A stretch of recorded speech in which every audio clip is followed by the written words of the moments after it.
pessoal, eu me chamo Suelen e sou aluna do 4º semestre do curso de Direito na Unifap. E eu tô aqui hoje para falar um pouquinho com vocês sobre o contrato de transporte de pessoas. Bem, como a gente sabe, não é de hoje que as pessoas sentem a necessidade de se deslocarem. Na Grécia Antiga, por exemplo, eram utilizados navios como meio de transporte principal para as viagens. Porém, existiam muitos riscos, como naufrágio e descarte inadequado de objetos no mar, sem se falar que não existia nenhum meio de regulamentação. O primeiro meio de regulamentação do contrato de transportes veio com o surgimento do Código de Defesa do Consumidor, no ano de 1990. Mas também não foi uma legislação específica para esse tipo de contrato, sendo o novo Código Civil de 2002 o verdadeiro responsável por regulamentá-lo. E será com base nesse novo Código Civil que iremos fazer uma viagem rumo ao conhecimento. Então coloquem os seus cintos e se preparem. Bem, para esse contrato, contamos com a presença de dois sujeitos muito importantes: o transportador e o passageiro. E vamos começar falando sobre as obrigações do transportador. A principal e objetivo do transportador é entregar ao passageiro e suas bagagens intactos no local e prazos estabelecidos. E essa responsabilidade é tão importante que, mesmo em caso de força maior, essa responsabilidade no contrato de transporte de pessoas deve ser respeitada, ainda que o transportador tenha que providenciar um outro meio de transporte para o cumprimento de sua obrigação.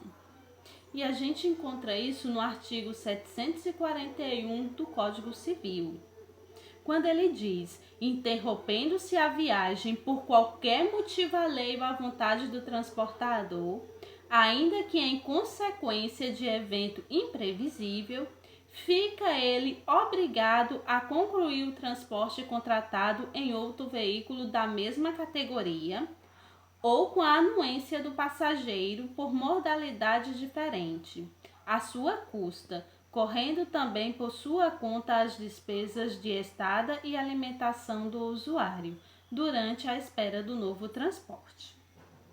Uma segunda obrigação é o cumprimento do itinerário. Porém, esse fica salvo se por acaso foi interrompido por motivos de força maior que não estava nos planos, do transportador. A terceira obrigação é não poder recusar passageiros. Ou seja, o transportador não pode recusar nenhum passageiro. Artigo 739 do Código Civil. O transportador não pode recusar passageiros, salvo os casos previstos nos regulamentos ou se as condições de higiene ou de saúde do interessado o justificarem. Agora, a gente vai falar sobre os direitos do transportador. Bem, o transportador tem o direito de reter a bagagem do passageiro, caso a passagem não seja paga.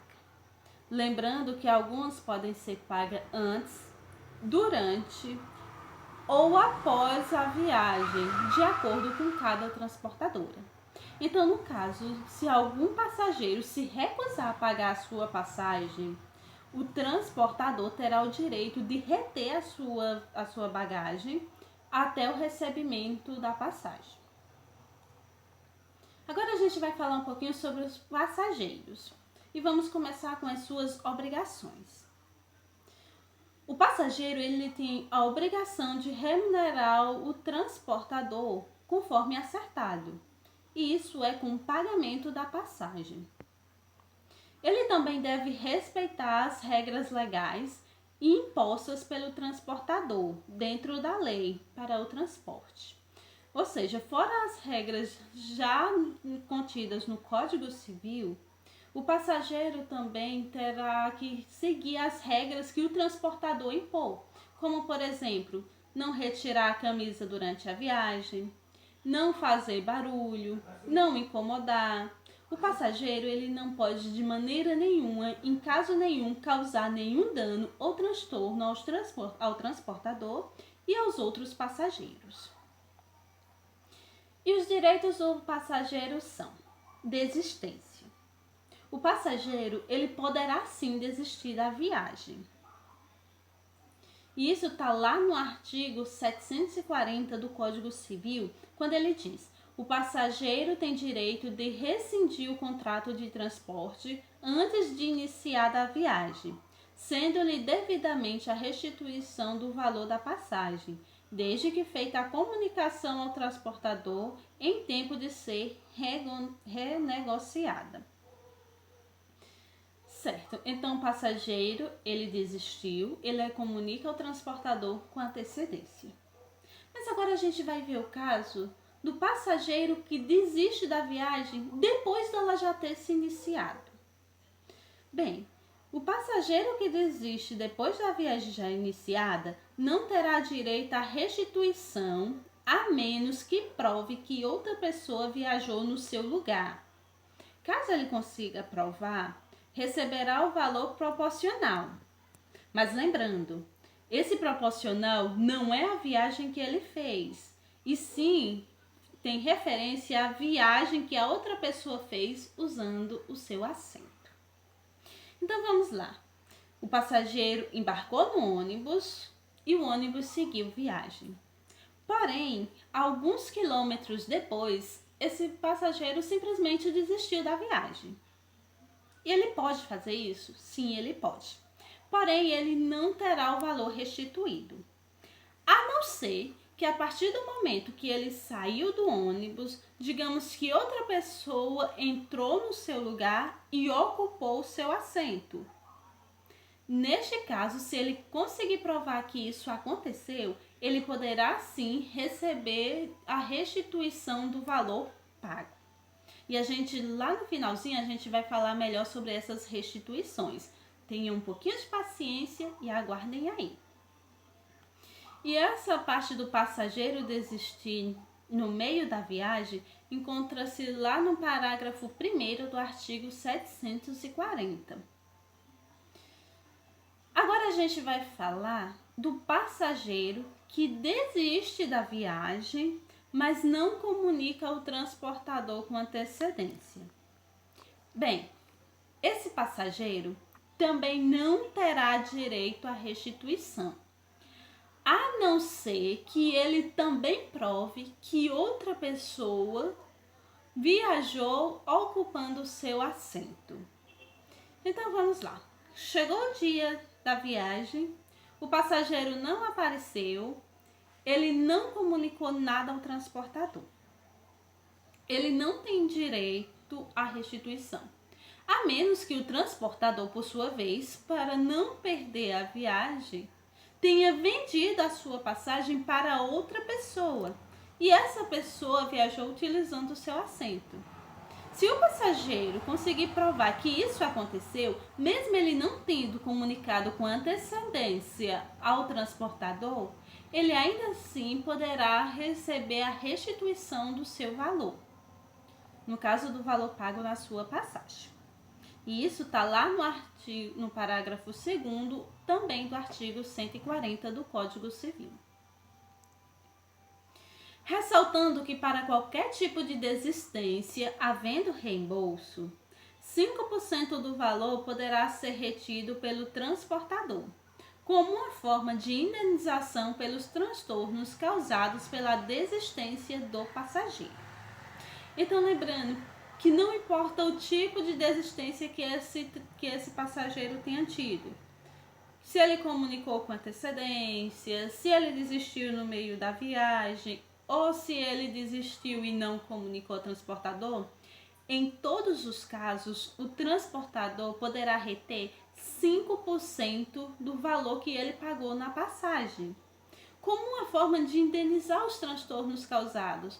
Porque, como a gente sabe, o transportador ele se preparou para aquela viagem. Ele se organizou e isso pode causar alguns transtornos para ele no caso da desistência. Agora a gente vai falar do transporte gratuito. Aquele famoso transporte por carona. Quem aí não tem um amigo e nunca pegou uma carona para o trabalho ou para a escola? Pois bem, esse tipo de contrato, ele não está nas regras do Código Civil. Ou seja, o transportador ele só vai se responsabilizar por essa viagem no caso de uma penalização muito grande. E isso está lá no artigo 736 do Código Civil. Quando ele diz não se subordina às normas do contrato de transporte o feito gratuitamente, por amizade ou cortesia. Então, mas nesse caso desse contrato, a gente tem que ficar muito atento.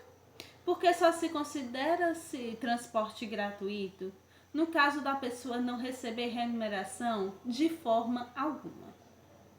Como, por exemplo, digamos que alguém vai levar uma pessoa até um terreno. Digamos que eu estou vendendo um terreno e eu vou levar a pessoa que vai comprar até lá. Esse transporte eu não posso considerar como um transporte gratuito, porque afinal eu vou fazer uma venda e eu vou me beneficiar de qualquer forma. A pessoa ela não vai me pagar a passagem em si, mas ela vai me pagar pelo terreno. Então, de qualquer forma, eu sairei beneficiada. E nesse caso, não entra o contrato de transporte gratuito. Bem, pessoal, é isso que eu tinha para passar para vocês hoje. Espero que tenham gostado. Espero que não tenham dúvidas. Se tiver, deixem as dúvidas pra gente e a gente se encontra logo mais. Tchauzinho!